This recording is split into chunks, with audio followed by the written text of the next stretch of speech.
There are two decisions that you will make when it comes to designing your estate plan. What do you want to have happen when the first spouse passes away? And what do you want to have happen when both of you have passed away and your beneficiaries inherit? So, this first option is option one for when the first of you pass away. So, this time has come, and do you want the surviving spouse to have maximum protection and be protected from potential creditors, bankruptcy, insurance claims, and potential subsequent marriages and such? Or do you want everything to go to the surviving spouse? That's all assets that go into their lap outright. They can do whatever way they want with them. They can give them away. They can uh, change beneficiaries. They can get remarried and lose them to a second spouse and their family and their children.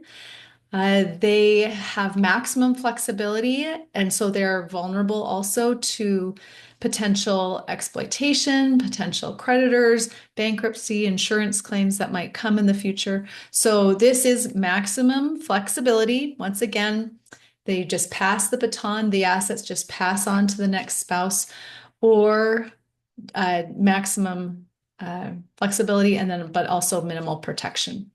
Now, some of the benefits of this type of trust is the flexibility, of course, and it's very handy to not have to do any kind of administration after the first spouse passes. However, if there is any kind of concerns about estate tax, this is not a wise type of trust to use because the surviving spouse is not required to take those steps to claim the estate tax exemption for the deceased spouse.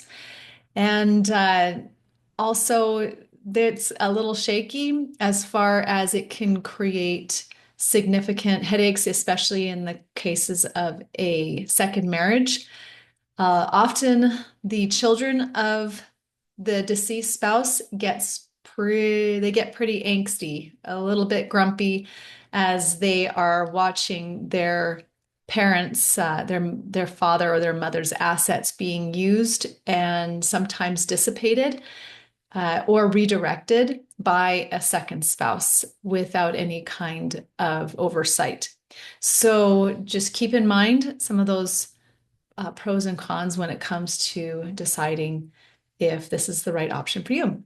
If you have any questions about this and if you're leaning this way or not quite sure, of course, we will be addressing it in your design meeting, and we will make sure you have all of your questions answered and you feel comfortable with the decision you've made.